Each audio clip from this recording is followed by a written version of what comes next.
That building there by Pelly Architects, that luxury rental, this is also a building of theirs. They're building here a 60-story tall building called Wolf Point South, aka Salesforce Tower. Again, same firm, 2 years apart, luxury rental, office building. Beautiful river walks. Talk about creases, seams, and folds. We talk about shadow lines on the new buildings. We talk about invisibility. We talk about the clouds. 150 North Riverside Plaza, the Guillotine, it has a Toon Slosh damper on top of it, just like the St. Regis. You can see just how beautiful Picard Chilton's River Point building is. The curved linear facade grabs as much of the sky, clouds, buildings around us as possible. The parabolic arch at the base, the glass beneath it's angled downward to reflect the passing boats.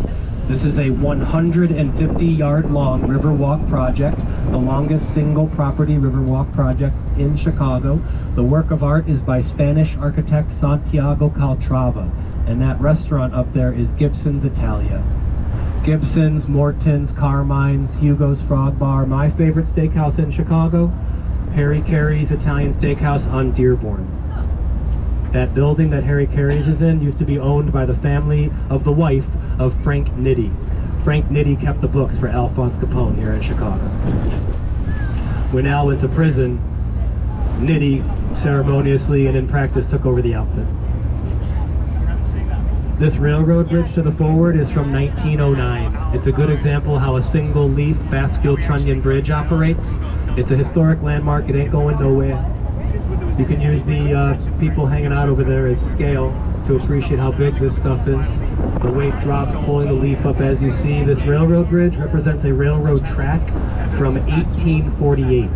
1848, the Galena Chicago Railroad. They say this railroad bridge is haunted. You'll still hear the trains crossing the bridge.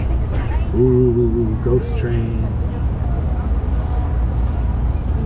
And if these fellas get any closer to the property, they will be trespassing. Heck yeah. Trespassing for a photo shoot. That's going to be hot. That's going to look good. Happy filming. Enjoy.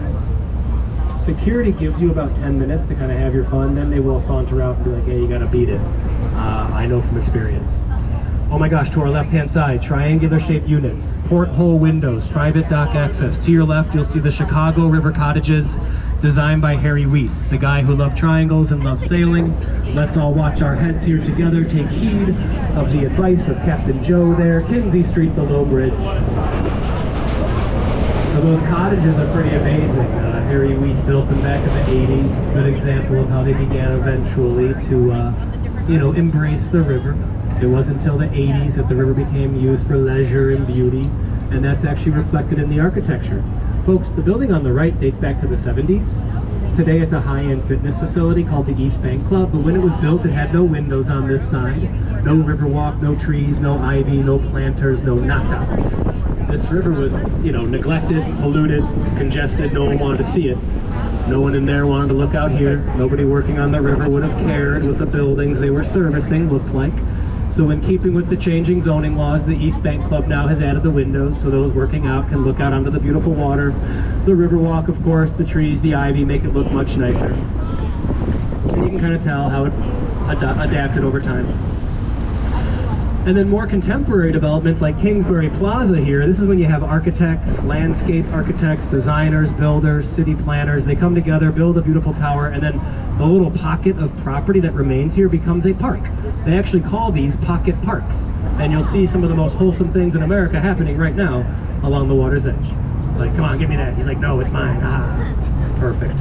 Oh, he's got two of them. Okay, even better. Now, look at this one.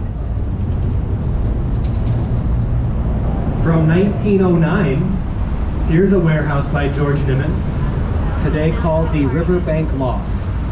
George Nimmons was the same guy who did the Reed Murdoch Center. You'll remember that other brick warehouse that I got way too excited about. Go ahead and peek into these people's homes. That's not weird at all. How you doing? How are you?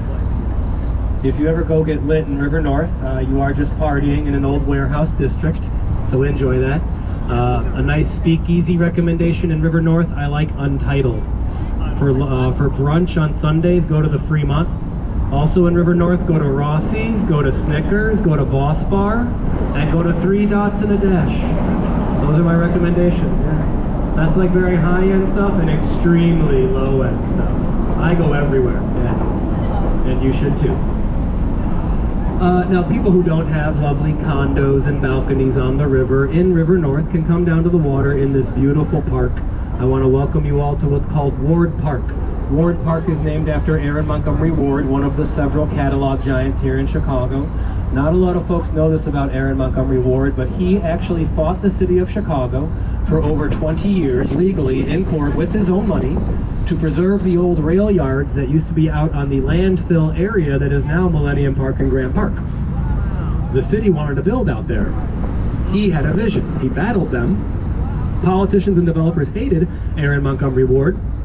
They said he got in the way of progress. The city, of course, recognizes his efforts, so they saw fit to build him his own park. Here at Ward Park, you'll see people dining outside at the Erie Street Cafe. I actually do frequent the Erie Street Cafe. I suggested, you know, I go there because it's a brick building with a water tower on top of it, right? I love my history, love my River North. And then, friends, let's check out the John Hancock. Look to the right, a mile and a half away, way to the right. Look out there. See that black building, the white antenna? Don't blink. That's the Hancock. Built by Bruce Graham and Dr. Fazler Khan in 1969. Fazler Khan invented cross bracing, the X's. It allows all the weight to be pushed to the extremities, giving you open columnless interiors. And I always enjoy when people mistake the Hancock for the Sears or vice versa. That means that you actually do have an eye for design. They were done by the same two cats, just 5 years apart. So I enjoy that mix-up. I mean, you're wrong. You know, you're insultingly inaccurate and need to move along, pal. But I'm glad that you confused them.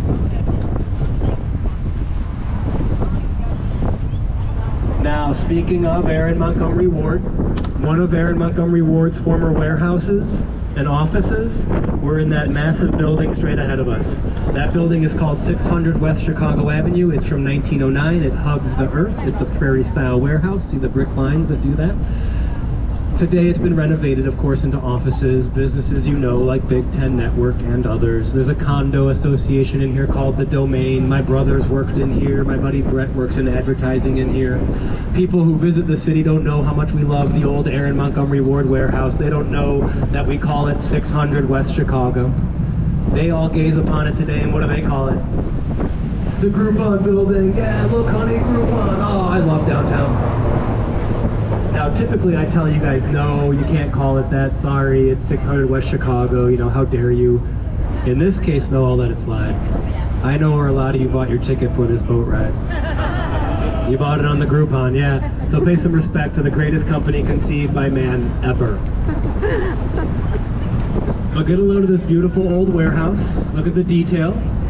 And then as we come about, know that you're going to see what the industry was really all about. We still do have some of that. There's an industrial island here called Goose Island. It's man-made because the channel ahead of us was dug out by Chicago's first mayor, William B. Ogden. He got clay out of the soil, sold the clay to brick manufacturers. Some of that brick built the first buildings in Chicago, which burned down during the Great Chicago Fire of 1871. You can see a concrete company out there called Prairie Material. You'll see Prairie or Omni or Ozinga concrete trucks driving around Chicago.